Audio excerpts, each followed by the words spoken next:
সত্যি যদি শেষ পর্যন্ত বিসিবির এই কমিটি ভেঙে দিয়ে নতুন কমিটি গঠন করা হয় তাহলে সেটা কেমন হতে পারে ভেবেছেন কি? যদি না ভেবে থাকেন ছোট্ট করে একটু ইঙ্গিত দেই, সেটা হবে আব্বুর ছেলেদের ক্রিকেট বোর্ড। আমি কেন এটা বলছি এটা নিয়ে বিস্তারিত বলার চেষ্টা করব, আশা করি শুনবেন। শুরুতে বলি, এই যে আমিনুল ইসলাম বুলবুলের নেতৃত্বাধীন যে কমিটি এখন আছে এটাকে ভেঙে দিয়ে নতুন কমিটি গঠন করা হবে, এরকম এক ধরনের আলোচনা চারদিকে বেশ জোরে সোরেই শুরু হয়েছে। বিশেষ করে গত 2-3 দিনে বিএনপি পন্থী সংগঠক রফিকুল ইসলাম বাবুর ইন্টারভিউ বিভিন্ন টেলিভিশনে দেখছিলাম, শুনছিলাম, এবং সেখানে তিনি স্পষ্ট করেই বলছেন যে একটা মামলা অলরেডি ঠুকে দেয়া আছে, স্থগিতাদেশ আছে বিসিবির নির্বাচন নিয়ে, সেইটা যদি উইথড্র করা হয়, তার মানে স্থগিতাদেশটা যদি উঠিয়ে ফেলা হয় তাহলে এই কমিটিকে অবৈধ ঘোষণা করা হবে, তখন আবার পুনরায় নির্বাচন দেওয়া হবে। এর মধ্যে আইসিসির নিষেধাজ্ঞা বা যাই আসুক না কেন সেগুলো হয়তো তারা সামাল দেওয়ার চিন্তা করছে। কিন্তু এই যে তারা আইনি মাধ্যমে বা এই বোর্ডকে অবৈধ ঘোষণা করে তারা ক্ষমতায় আসবে, এই ধরনের একটা পরিকল্পনা আছে, এবং সেখানে তামিম ইকবালকে নিয়েই তারা পরিকল্পনা সাজিয়েছে যে তামিম ইকবাল সভাপতি হবেন আর তারা তার অধীনে বিভিন্ন পোস্টে যেভাবে আসলে আসেন ওইভাবে আসবেন। তো এই যে তামিম ইকবাল সভাপতি, তারপরে বিভিন্ন যে পোস্টগুলোতে কারা আসবেন, এই কারণে আমি বলছি, ওই যে শুরুতে যেটা বললাম যে আব্বুর ছেলেদের ক্রিকেট বোর্ড হবে। এই আব্বুর ছেলেরা কেন, এর আগে আপনাদের নিশ্চয়ই মনে আছে 6 অক্টোবর যে ইলেকশনটা তামিম ইকবালরা বর্জন করলো, শেষ মুহূর্তে ইকুয়েশন মেলেনি যে কে কয়টা পরিচালক পাবে না পাবে, এরকম একটা হিসেব নিকেশের কারণে অনেক রকম দেন দরবার হয়েছে। যখন তামিম ইকবালদের আসলে মনোপুত হয়নি বা হিসেবটা তাদের পক্ষে আসেনি, তখন তারা নির্বাচন বর্জন করেছে। তো এখন যেটা হয়েছে যে যেহেতু তাকে কেন্দ্র করে এখন নির্বাচনের এক ধরনের পরিকল্পনা তারা সাজাচ্ছে, তার মানে বিএনপি পন্থী সংগঠকরাই আসতে যাচ্ছে। এখন যারা আছে তাদেরকে মোটামুটি ঝেঁটিয়ে বিদায় করা হবে। এর মধ্যে সেই ফারুক আহমেদের কথাই বলেন, খালিদ মাসুদ পাইলটের কথাই বলেন, আব্দুর রাজ্জাক রাজের কথা বলেন, আর আমিনুল ইসলাম বুলবুল তো মেইন টার্গেট, তাকে তাড়ানোর জন্য এত পরিকল্পনা হচ্ছে। তো সেইটা হলে সাবেক খেলোয়াড়দের বেশিরভাগই আসলে এখানে দেখা যাবে না, 2-1 আসলেও আসতে পারে।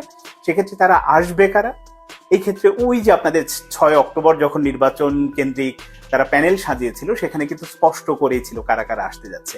এর মধ্যে মির্জা আব্বাসের ছেলে আসবেন, আমির খসরু মাহমুদের ছেলে আসবেন, বরকতুল্লাহ বুলুর ছেলে আসবেন, সালাউদ্দিন আহমেদের ছেলে আসবেন। এতগুলো বাবার ছেলে একসাথে একটা ক্রিকেট বোর্ড বা যে কোনো অর্গানাইজেশনের, বাংলাদেশের অন্য অর্গানাইজেশন যেখানে আছে, বাফুফে বলেন বা অন্য জায়গায়, কেউ কিন্তু একসাথে এত বাবার ছেলেরা ঢোকেনি। এবার যেটা হতে যাচ্ছে বা হবে, যেটা যেহেতু তামিম ইকবাল তাদের সাথে আগে একরকম কথা দিয়ে রেখেছিলেন, এবং সেটা যদি হয় বাংলাদেশের ক্রিকেট ইতিহাসে বা স্পোর্টস অঙ্গনের কিন্তু একটা অনেক বড় রকম ইতিহাসই হয়ে যাবে এটা, যে একসাথে এতগুলো আব্বুর ছেলে ঢুকে পড়লো একটা কমিটি। মনে হতে পারে আমি হয়তো সমালোচনা করছি যে এই মানে বিভিন্ন বাবার ছেলেরা আসবে, আসতেই পারে, আসা তো দোষের কিছু না, তারা যদি যোগ্য হন কেন আসবেন না। কিন্তু সবচেয়ে মজার ব্যাপার, যারা আসছেন বা এই পদের জন্য যাদেরকে আসলে সিলেক্ট করে রেখেছে তারা কেউই আসলে এইভাবে সংগঠক হিসেবে যে অভিজ্ঞতাটা, কারণ বিসিবির মতো বড় অর্গানাইজেশন চালানোর জন্য বা ফুফের মতো বড় অর্গানাইজেশন চালানোর জন্য যে ধরনের অভিজ্ঞতা থাকা প্রয়োজন তার কোনোটি নেই। কিন্তু শুধুমাত্র আব্বুদের পরিচয়, যে আমার বাবা এখন হয়তো মন্ত্রী, আমার বাবা এমপি, বাবা রাজনৈতিক ব্যক্তিত্ব, টাকা পয়সা আছে, সবকিছু মিলে এইরকম একটা পরিস্থিতি হতে যাচ্ছে, এইরকম একটা কমিটি হবে, এটা ইঙ্গিত দিয়ে রাখলাম। এর সঙ্গে এই যে আব্বুর ছেলেরা তো আছে, তার সাথে ধরেন মাহবুব আনামের মতো অভিজ্ঞ সংগঠক, যিনি আবার যদি প্যাচগোজের দিক থেকে সবচেয়ে বেশি দক্ষ এই কমিটিতে, বা তিনি দীর্ঘ সময়, যে আমিনুল ইসলাম বুলবুলের সর্বশেষ যে ইলেকশন হয়েছে সেখানে হয়তো ইলেকশন থেকে সরে দাঁড়িয়েছেন, করেননি, তো আবারও তিনি ফিরবেন বলে শোনা যাচ্ছে। একই সঙ্গে বোরহান হোসেন পাপ্পু নামে একজন আছে, যিনি এই যে এত কিছু হচ্ছে এর ব্যাকগ্রাউন্ডে থেকে কাজ করেন।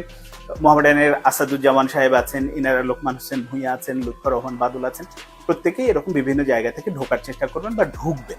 তো এই যে যখন এই প্রক্রিয়াগুলো এখন হবে, এই নির্বাচনী প্রক্রিয়া, এইটা নিয়ে আসলে প্রশ্নবিদ্ধ হবে কিনা।